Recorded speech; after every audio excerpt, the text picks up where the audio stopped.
एक बार सोचो, एक ऐसी नेता जिसने अपने ही हाथों से 34 साल पुरानी एक पूरी सत्ता का ताज गिरा दिया। एक ऐसी नेता जिसके खिलाफ बोलने से पहले लोग 100 बार सोचते थे। एक ऐसी नेता जिसे बंगाल की हर गली, हर मोहल्ला, हर घर सिर्फ एक ही नाम से जानता था, दीदी।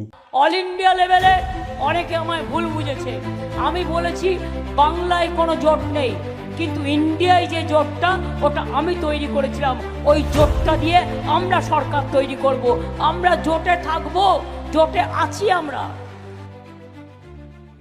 15 साल तक बंगाल में ये माना जाता था एक पत्ता भी नहीं हिल सकता ममता बनर्जी के मर्जी के बिना। 15 साल तक ऑपोजिशन ने आवाज उठाई, मीडिया ने सवाल किया, कोर्ट्स ने ऑर्डर दिया, लेकिन दीदी का कुर्सी कोई भी नहीं छीन सका। और फिर 4 मई 2026 एक ही दिन में सब कुछ बदल गया। 294 सीट में से टीएमसी सिर्फ 90 सीट के आसपास सिमट गई। एक पार्टी जो कभी 214 सीट के साथ बंगाल में राज करती थी, वो 100 का आंकड़ा भी नहीं पार कर पाया। ये सिर्फ एक हार नहीं थी, ये एक पूरे पॉलिटिकल एम्पायर का कोलैप्स था। तो सवाल उठता है, आखिर हुआ क्या, कैसे हुआ, और सबसे बड़ा सवाल क्यों हुआ? क्या सिर्फ करप्शन थी या फिर बेरोजगार यूथ का सालों का गुस्सा इसके पीछे था? क्या एक केस ने बंगाल के सियासत बदल दी या हिंदू मुस्लिम पॉलिटिक्स ने पूरा गेम पलट दिया?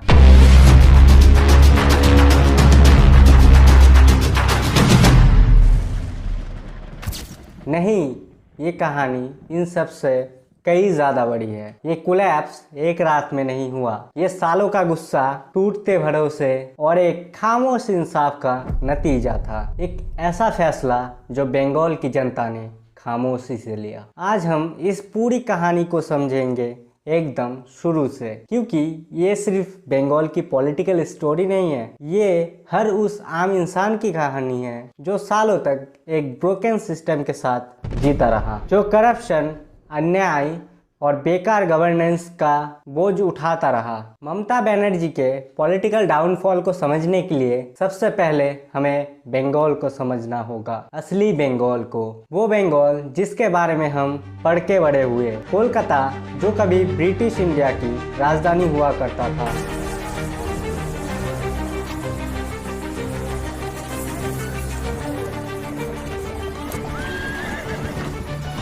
कलकत्ता सिर्फ एक शहर नहीं था, ये एक सिविलाइजेशन था। रविंद्रनाथ टैगोर यही से कविताएं लिखते थे। नेताजी सुभाष चंद्र बोस ने यही से आज़ादी का सपना देखा। और सिर्फ कल्चरली नहीं, इकोनॉमिकली भी बंगाल एक पावर हाउस था। आज़ादी के बाद जब पूरा देश अपने आप को रिबिल्ड कर रहा था, बंगाल ऑलरेडी खड़ा था। हावड़ा का इंजीनियरिंग हब, दुर्गापुर का स्टील प्लांट, हल्दिया का पोर्ट, हजारों jute mills, chemical factories, India का सबसे बड़ा इंडस्ट्रियल बेस यही था। उस दौर में बंगाल इंडिया के सबसे बड़े इंडस्ट्रियल इकोसिस्टम में से एक था। कोलकाता के सड़कों पे टाटा और बिरला जैसे इंडस्ट्रियल जायंट्स का असर दिखता था। इंडिया की पहली मेट्रो यहाँ पे चली, इंडिया के सबसे पहली फिल्म इंडस्ट्री यहाँ बनी, इंडिया के पहली मॉडर्न यूनिवर्सिटी यहाँ बनी। बंगाल सिर्फ एक स्टेट नहीं था, बंगाल था भारत का दिल।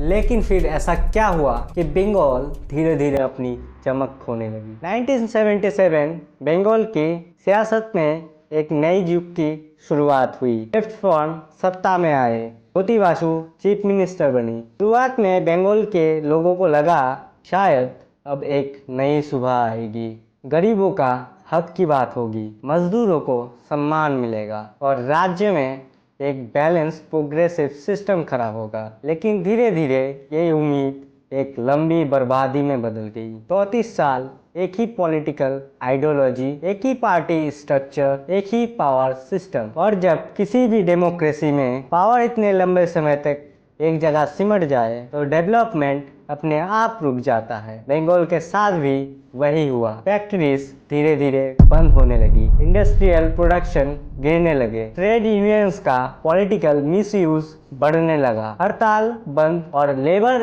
अनरेस्ट ने इन्वेस्टर का भरोसा तोड़ दिया। जो बिजनेसमैन बंगाल में इन्वेस्टमेंट करना चाहते थे, उसे मार्केट से ज़्यादा पॉलिटिकल अप्रूवल की ज़रूरत पड़ती थी। रिजल्ट धीरे धीरे बंगाल की इंडस्ट्री गुजरात, महाराष्ट्र, तमिलनाडु शिफ्ट होने लगी और बंगाल जो कभी भारत का इंडस्ट्रियल इंजन था धीरे धीरे स्लोगन्स और पॉलिटिकल रैलीज तक सिमटने लगी। और फिर आया वो सबसे बड़ा मोमेंट, टाटा ग्रुप ने बंगाल में नैनो कार फैक्ट्री लगाने की फैसला किया। I made a major investment here. To move is going to be at great cost to the company. टिंगूर में जमीन मिली, हजारों करोड़ों का इन्वेस्टमेंट, लाखों नौकरी की उम्मीद, एक नई इंडस्ट्रियल रेवोल्यूशन का शुरुआत। लेकिन उसी वक्त ममता बनर्जी ने इस प्रोजेक्ट के खिलाफ आंदोलन शुरू कर दिया।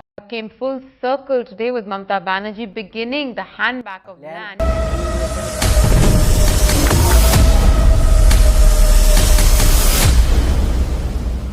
पॉलिटिकल प्रेशर बिल्ड हुआ, महीनों तक राजनीति चली और आखिरकार टाटा ग्रुप ने बंगाल छोड़ दिया। नैनो प्रोजेक्ट गुजरात के सनत में शिफ्ट हो गई। उस दिन बंगाल ने सिर्फ एक फैक्ट्री नहीं खोई थी, उस दिन बंगाल ने अपनी इंडस्ट्रियल फ्यूचर खो दिया। हर वो इन्वेस्टर जो बंगाल में आना चाहते थे उसने सिंगूर देखा और वापस चला गया। लेकिन यही ममता के सत्ता में आने का लॉन्च पैड बनी। क्यों आयरनी लग रहा है? हाँ, और यही से बंगाल की सियासत ने एक और हिस्टोरिकल टर्न लिया। 2011 बंगाल की जनता थक चुकी थी। 34 साल से लोग बदलाव चाहते थे, एक नई सोच, एक नई लीडरशिप, एक नई शुरुआत। और इसी वक्त ममता बनर्जी परिवर्तन का नारा लेके सामने आई।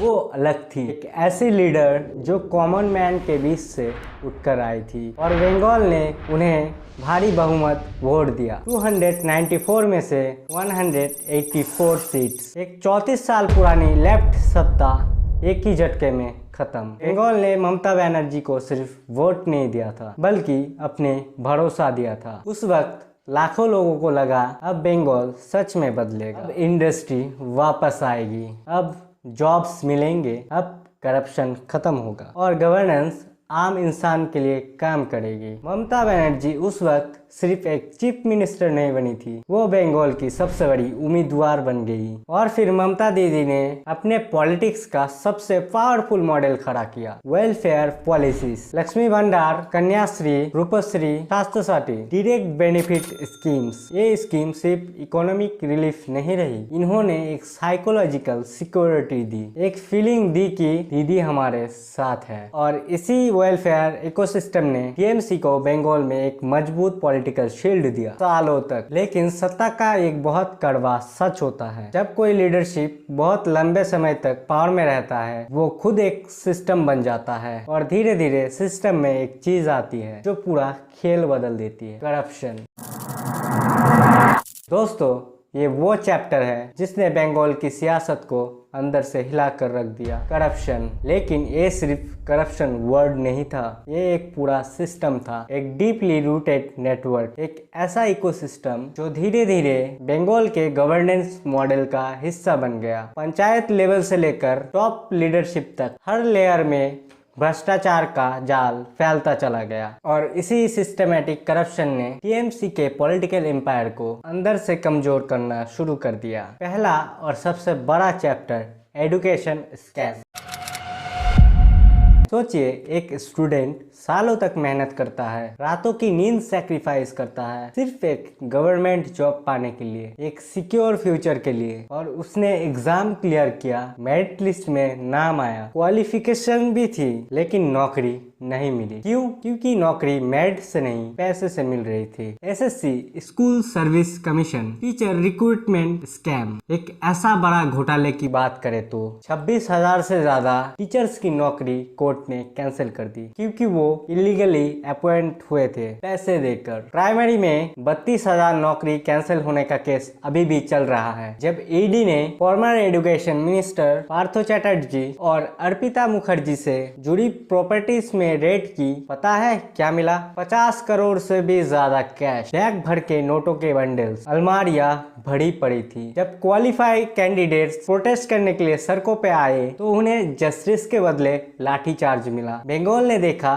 सपने सिर्फ टूटते नहीं, कभी कभी कुछ ले भी जाते हैं। दूसरा चैप्टर, राशन स्कैम। कोविड के दौरान जब काम धंधा नहीं था, जब गरीब परिवार सिर्फ गवर्नमेंट राशन पर डिपेंड थी, तब भी करप्शन का आरोप सामने आए। स्टेट के खुद के मिनिस्टर ज्योतिप्रिय मल्लिक जेल गए क्योंकि सरकारी चावल और गेहूं खुले बाजार में बेच दिया गया। यानी कोविड में भी लोगों के मुंह से निवाला छीना गया। तीसरा चैप्टर, कोल और कैटल स्मगलिंग एलिगेशन।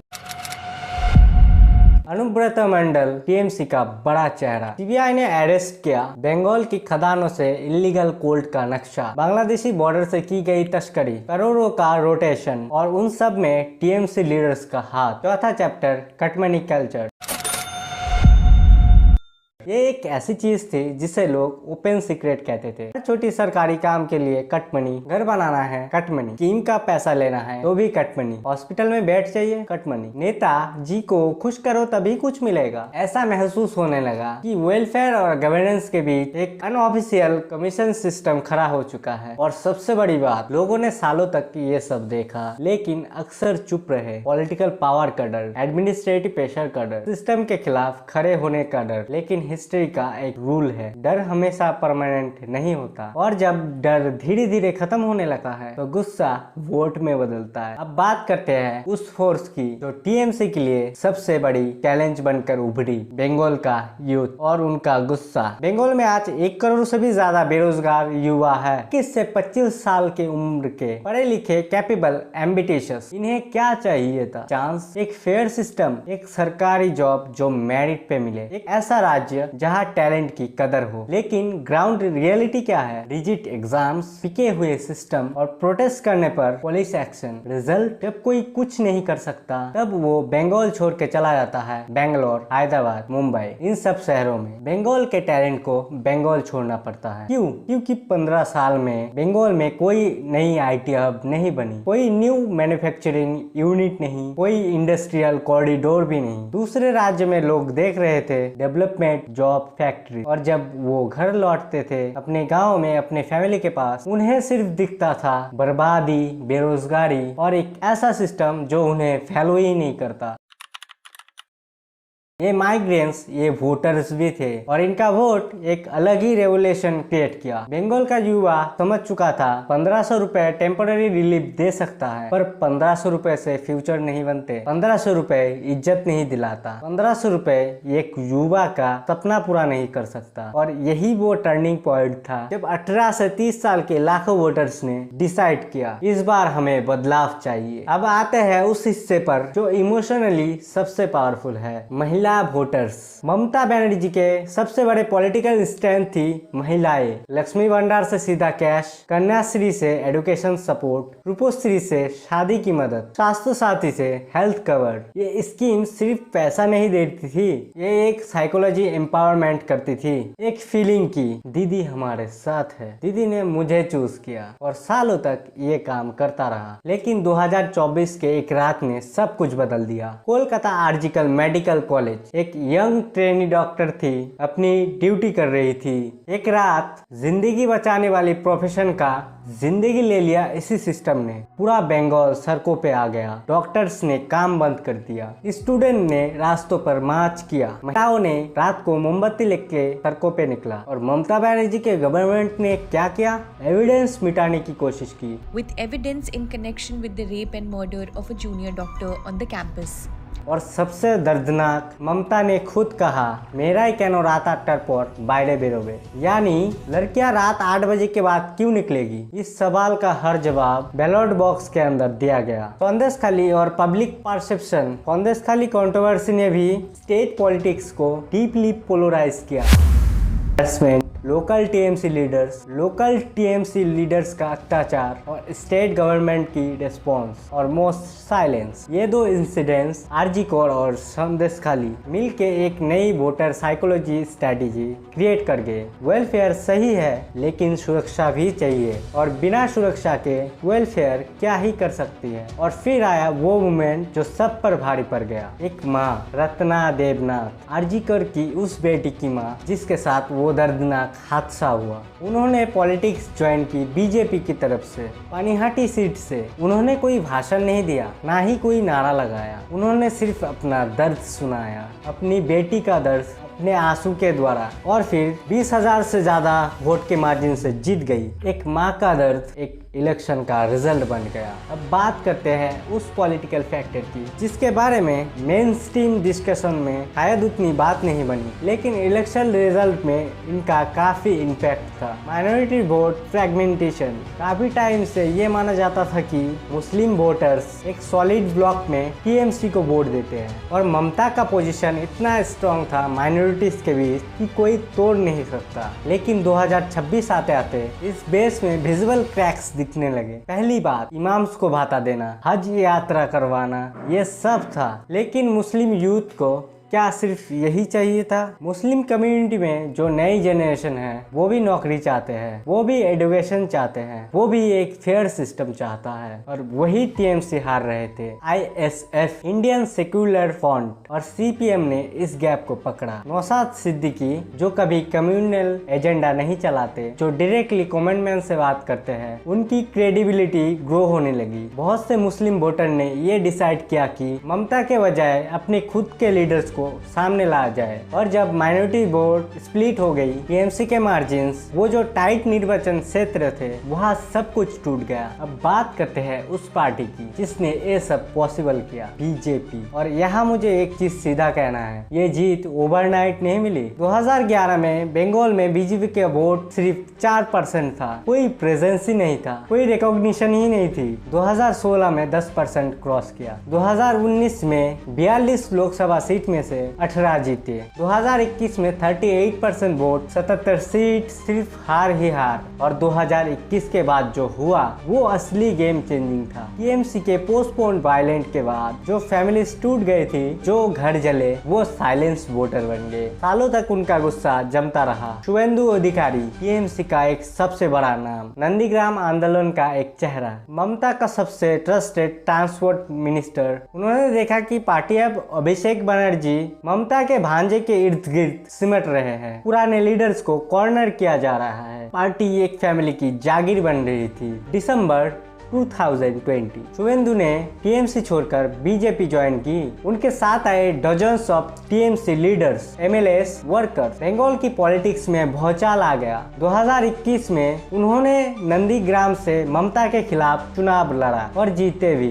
ये एक सिंबल था। जहां से ममता का पॉलिटिकल शुरुआत हुआ, वहीं पे हरा दिया टीएमसी को। 2021 के बाद बीजेपी ने एक गलती पकड़ी। 2021 में बाहर से नेता लाए थे, स्टारडम दिखाई थी, लेकिन ग्राउंड वीक था। लेकिन 2026 में सीधा जमीन से काम किया गया। 177 से 185 ऐसी सीट सिलेक्ट किया गया जहां बीजेपी 2021 में सबसे कम मार्जिन में हारी थी। इन्हें स्पेशली टारगेट किया गया। बीजेपी की नेताओं ने घर घर जाके लोगों से डायरेक्ट बात की, वोटर्स को फील करवाया, तुम्हारा वोट सेफ है, तुम्हारा वॉइस मैटर करता है। 2021 में सेलिब्रिटीज लाए थे जो पॉलिटिकली अनएक्सपीरियंस थे। लोग हंसने लगे थे। 2026 में वो लीडर्स जो लाठी खाए थे, आंदोलन किए, जमीन पर लड़े, उनको ही टिकट दिया गया। जो कॉमन मैन से कनेक्टेड थे, ration scam, SSC scam, RG Kar, संदेश खाली, ये सबको एक नैरेटिव में बंद किया। चोर है, चोरी करके भाग नहीं सकते। टीएमसी का सबसे बड़ा दाव था कि बीजेपी आएगा तो लक्ष्मी भंडार बंद हो जाएगा। महिलाओं में डर था।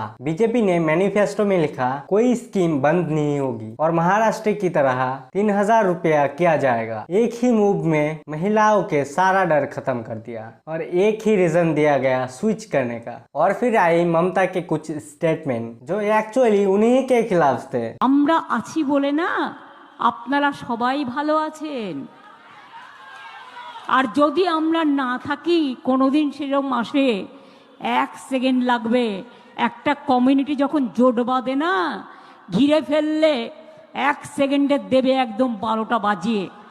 যদি নিজেদের 13টা বাজাতে না চান, বিজেপির অপপ্রচারে কেউ ভুল বুঝবেন না। मुर्शिदाबाद के कम्युनल इंसिडेंट के बाद ये स्टेटमेंट लोगों के दिमाग में घुस गई। कोई भी सेंसिबल इंडियन हर रिलीजियन का ये सुन के डर जाता है और डर एंगर में बदलता है और एंगर वोट में बदलता है। फोर्थ में 2026। सुबह जब काउंटिंग शुरू हुई, पहले किसी को यकीन ही नहीं हुआ। पहला ट्रेंड बीजेपी आगे, दूसरा ट्रेंड भी बीजेपी आगे, तीसरा ट्रेंड बीजेपी इतिहास बना चुकी थी। एक एक सीट आती रही, एक एक जिला बीजेपी के रंग में रंगने लगा। वो जिले जहां कभी बीजेपी का कोई चेहरा ही नहीं था, वहां से बीजेपी के नए विधायक जीत रहे थे। वो सीट्स जिन्हें टीएमसी का किला समझा जाता था, वो टूट रही थी। 207 सीट्स, 293 सीट का मुकाबला हिस्ट्री लिख दी। ममता बनर्जी के अपनी सीट्स भवानीपुर भी गई। टीएमसी सिर्फ 90 के आसपास सिमट रही थी। कोलकाता में बीजेपी ऑफिस के सामने हजारों लोग, कोई नाच रहा था तो कोई रो रहा था, कोई बस खड़ा था, आंखें बंद किए जैसे यकीन ही नहीं हो रहा हो। और उस भीड़ में खड़ी थी वो महिलाएं